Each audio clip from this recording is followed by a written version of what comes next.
आप सभी को मेरा क्रांतिकारी जय भीम नमो बुद्धाय। मैं अभी आपके साथ इससे पहले भी एक लाइव वीडियो में आई थी, लेकिन वो वीडियो मुझे किसी कारणवश डिलीट करनी पड़ी। उस वीडियो में थोड़ा वॉइस प्रॉब्लम था, तो मैंने वो वीडियो डिलीट करके दोबारा लाइव आई हूँ। और फिर से मेरा विषय वही है। आप लोगों ने मेरे इस लाइव का टाइटल पढ़ लिया होगा, जिसका टाइटल है कि आप अपने बेटे और पति को कृष्ण के रूप में अपना पाओगे। तो मेरा सवाल ये था, आज जब मैं सुबह घर से बाहर निकली तो मैंने बहुत सारे छोटे छोटे बच्चों को कृष्ण बने हुए देखा, राधा बने हुए देखा, जिनके माँ बाप उन्हें सजा के लाए थे और स्कूल तक पहुँचा रहे थे। तो मेरा सवाल उन लोगों से था जो लोग कृष्ण को और छोटे छोटे से बच्चों को कृष्ण बना रहे थे और अपनी छोटी छोटी बेटियों को राधा बना रहे थे। तो मेरा सवाल उन लोगों से ये था कि जिस तरीके से आप कृष्ण को पूज रहे हो और अपने बेटों में कृष्ण विमल प्रकाश कृष्ण बनने में दिक्कत क्या है? जी, मैं आपकी उसी बात का जवाब देने के लिए लाइव आई हूँ। कृष्ण बनने में कोई दिक्कत नहीं है। मैं सिर्फ आपसे ये जानना चाह रही थी, जिस तरीके से कृष्ण अपनी पत्नी को छोड़कर अपनी पत्नी के अलावा बाहर और लड़कियों से रासलीला रचाता था, जिसमें एक उनकी खुद की मामी भी थी, और जिस तरीके से वो चोरी करता था, नहाती हुई लड़कियों के कपड़े चुराता था, माखन चुराता था, उस तरीके से अगर आपका बेटा चोरी करे तो आप अपने बेटे को अपनाओगे? क्या आप अपने बेटों से इस चीज़ के लिए कोई शिकायत नहीं रखोगे? कृष्ण बनने से मुझे कोई दिक्कत नहीं है। मैं आप लोगों से पूछना चाहती हूँ कि जिस तरीके से आप कृष्ण की पूजा करते हो, जिस तरीके से आप कृष्ण की पूजा कर रहे हो, उस तरीके से वही चीज़ें, वही आदतें अगर आपके बच्चों के अंदर आती हैं, तो क्या आपको उस टाइम अपने बच्चों से कोई दिक्कत होगी या नहीं होगी? ये सवाल आपके लिए था। और जो कवारी लड़कियां जन्माष्टमी का, कृष्ण जन्माष्टमी का व्रत रखती हैं, उन लोगों से ये पूछना चाहूँगी कि अगर आपका पति आपको छोड़कर बाहर किसी और लड़की के साथ रासलीला रचाएगा, तो आप तो उन्हें खुशी खुशी अपना लोगे, क्योंकि आप तो कृष्ण के भक्त हो।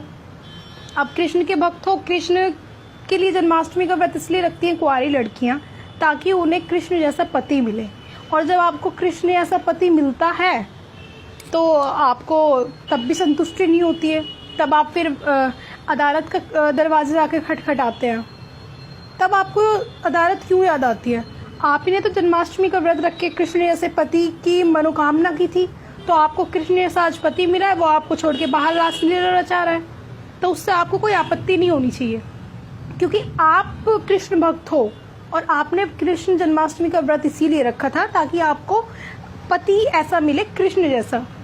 और जो बेटियां, जो माएँ व्रत रखती हैं, पंडित राज उपाध्याय जी, मुझे कोई आपत्ति नहीं है आपके कृष्ण से, कृष्ण भगवान से मुझे कोई आपत्ति नहीं है। जैसा कि आप बोल रहे थे कि आप एक भगवान की तुलना एक इंसान से कर रहे हो, मैं भगवान की तुलना इंसान से नहीं कर रही हूँ, मैं एक काल्पनिक इंसान की तुलना कर रही हूँ। और आपने जैसा कि आपने ये बोला,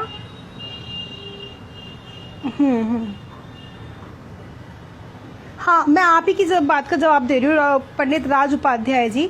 मैं तुलना नहीं कर रही हूँ आपके कृष्ण के किसी भी भगवान से। मैं सिर्फ आपसे ये बोलना चाह रही थी कि मुझे कोई आपत्ति नहीं है अगर आप कृष्ण की पूजा करते हैं। अगर आप कृष्ण बनकर अपनी वाइफ के सामने जाए, तो आपको आपकी वाइफ ही इस चीज़ का जवाब दे सकती है कि उसे आपके कृष्ण बनने से कोई आपत्ति है या नहीं है। जैसा कि आप बोल रहे थे कि अगर मेरे ऐसे लोग और रहें तो इस देश में कभी बराबरी नहीं आ सकती है।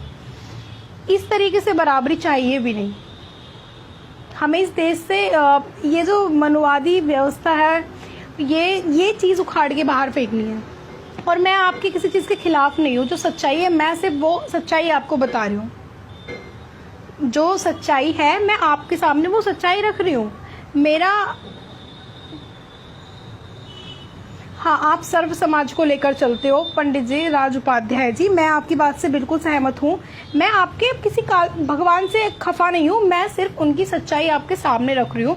मेरा ये सवाल है कि जो बेटियाँ कृष्ण जैसे भगवान को मांगने के लिए कृष्ण जन्माष्टमी का व्रत रखती हैं, जो माएँ अपना जन्माष्टमी का व्रत रखती हैं कृष्ण जैसे बेटे पाने के लिए, तो उन माओं को जब क्या हो जाता है, जब उनका बेटा बाहर से चोरी करके आता है, किसी लड़की के साथ गलत करके आता है, तब वो अपने बेटे को नहीं अपनाती हैं।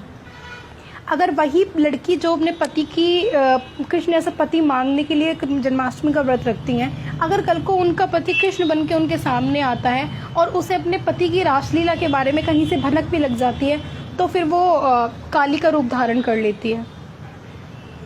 आपकी बेटी अगर राधा बन जाए तो आपकी नाक कट जाती है। क्यों? राधा कृष्ण की पूजा तो आप ही करते हो ना। बेटा कृष्ण बने तो दिक्कत, पति कृष्ण बने तो दिक्कत, बेटी राधा बने तो आपकी नाक कट जाती है। और पूजा आपको जन्माष्टमी के दिन कृष्ण और राधा की करनी होती है। तो मुझे आपके किसी भी भगवान से कोई दिक्कत नहीं है। मेरा आपके लिए सिर्फ ये सवाल था कि अगर आपका बेटा या आपका पति या आपकी बेटी राधा कृष्ण के रूप में आते हैं और वो राधा बन के दिखाती है आपकी बेटी, और आपका बेटा अगर कृष्ण बनता है, आपका पति कृष्ण बनता है, तो क्या आप उन्हें अपनाओगे? मेरा आपसे ये सवाल था। मैं किसी के ऊपर उंगली नहीं उठा रही हूँ। मैंने ये नहीं कहा कि कृष्ण गलत था। मैंने आपसे पूछा है कि अगर आपका बेटा कृष्ण बनेगा, आपका पति कृष्ण बनेगा, तो आप उसे खुशी खुशी अपनाओगे या नहीं अपनाओगे? मेरा जवाब था आपसे ये। आपको मिर्ची क्यों लगी? आपको मिर्ची इसलिए लगी क्योंकि मैंने आपके कृष्ण के बारे में सच्चाई बोल दी, और वो सच्चाई बहुत गलत है। क्योंकि कृष्ण गलत थे, इसलिए मैंने वो सच्चाई आपके सामने रखी है। आप मुझे इस चीज़ का जवाब दो ना कि अगर आपकी बेटी कल को राधा बनेगी, आप उसे अपनाओगे? क्यों नहीं अपनाओगे? अंकित शर्मा, हाँ मैंने कृष्ण को बलात्कारी कहा, बिल्कुल कहा।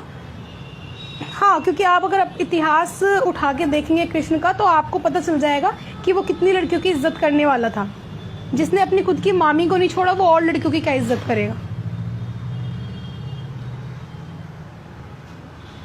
अंकित शर्मा, मैंने पहले वाली वीडियो डिलीट इसलिए की थी क्योंकि उसमें वॉइस की प्रॉब्लम थी, और मैंने जो बातें अपनी पहली वीडियो में कही थी वही बातें मैंने इसमें भी रिपीट की हैं। वही चीज़ें मैंने इसमें भी रिपीट की हैं। और मैं कृष्ण के बारे में भी आपसे वही पूछ रही हूँ जो मैं उस वीडियो में पूछ रही थी। तो आप मुझे ये ना बताएं कि मुझे उस वीडियो से डर लगा था, मैंने इसलिए वो डिलीट करी है। मैंने वो इसलिए डिलीट नहीं की है। तो सारी बातों को साइड करते हुए मैं जिस चीज़ के लिए लाइव आई थी, मैं इस चीज़ के लिए लाइव आई थी कि जो लोग, जो महिलाएं जो इस चीज़ के लिए पूजा कर रहे हैं, मैं आपसे ये पूछना चाहती हूँ, अगर आपकी बेटी कल को राधा बनती है तो आपकी उस टाइम नाक तो नहीं कटेगी? आप अपनी बेटी को राधा के रूप में अपनाओगे ना, अगर वो बाहर किसी के साथ रासलीला रचाएगी तो? और अगर आपका बेटा बाहर किसी लड़की के साथ कुछ गलत करके आता है, चोरी करके आता है, तो आप अपने बेटे को भी अपनाओगे ना? और अगर आपका पति आपके अलावा बाहर किसी से रासलीला रचाता है, तो आप तब भी अपने पति को अपनाओगे ना? ये मैं इस चीज़ का आपसे जवाब अपने कमेंट बॉक्स में ज़रूर हर एक इंसान से लेना चाहूँगी।